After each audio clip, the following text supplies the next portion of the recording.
আসসালামু আলাইকুম। আমি মোহাম্মদ সাইদুর রহমান। আজকে আমি আলোচনা করব কারা জাপানে স্টুডেন্ট ভিসাতে যাবেন না।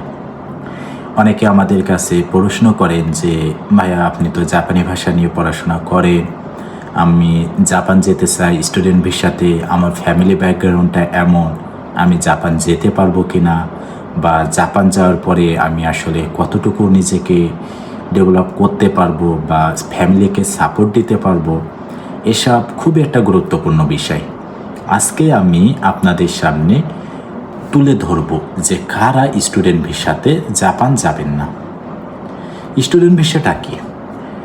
যারা মূলত বাংলাদেশ থেকে জাপানের কোনো একটা ল্যাঙ্গুয়েজ স্কুলে 1.5 থেকে 2 বছর জাপানি ভাষা অধ্যয়ন করার উদ্দেশ্যে বাংলাদেশ থেকে বিভিন্ন এজেন্সির মাধ্যমে ভিসা প্রসেসিং করে জাপানে কোনো একটা ল্যাঙ্গুয়েজ স্কুলে ভাইবা দেয় এবং সে ভাইভাতে যখন সিলেক্ট হয় তখন 1 বছর বা 6 মাসের টিউশন ফি এবং আবাসন ফি দিয়ে সেই স্কুলে ভর্তি হয়।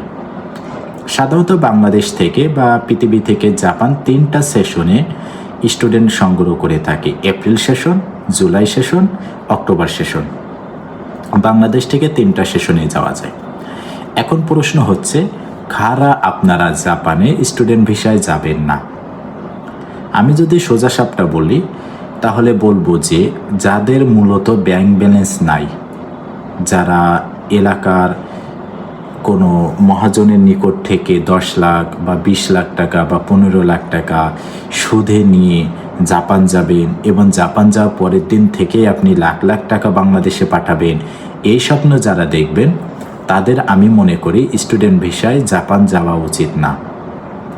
কারণ আপনি স্টুডেন্ট ভিসা জাপান যাওয়া মানে আপনি আজকে গেলেন, কালকে থেকেই যে আপনি লাখ লাখ টাকা আয় করবেন এবং সেই টাকা দিয়ে আপনি এলাকার যে মহাজনের কাছ থেকে সুদে টাকা নিয়ে গেছেন বা ধার করে যে টাকাটা নিয়ে গেছেন তারে যে আপনি টাকা পরিশোধ করতে পারবেন, বিষয়টা এমন না।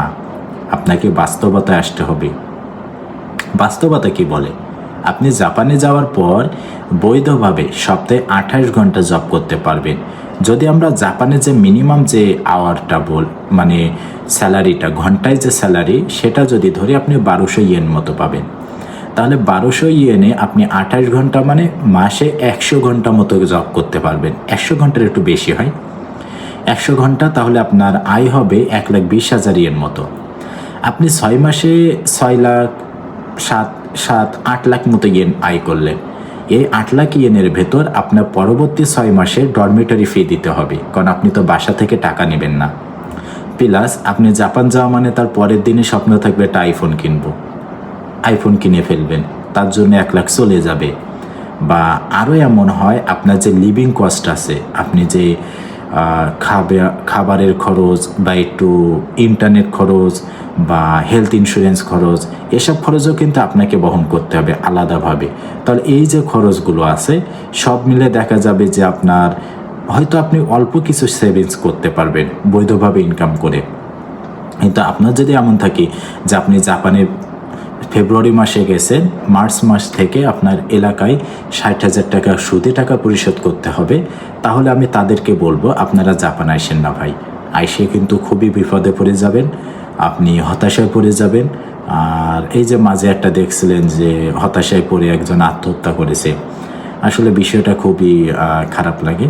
এই জন্য আমি বলবো যে আপনারা 2 বছর যদি কষ্ট করতে পারেন যে ফ্যামিলিতে কোনো টাকা দেওয়া লাগবে না লাখ লাখ টাকা, বা তারা আমার থেকে লাখ লাখ টাকা ডিমান্ড করবে না, সেক্ষেত্রে আপনি জাপান আসেন। 2 বছর কষ্ট করার পর আপনি সুন্দর একটা লাইফ পাবেন। ধন্যবাদ সবাইকে। আসসালামু আলাইকুম।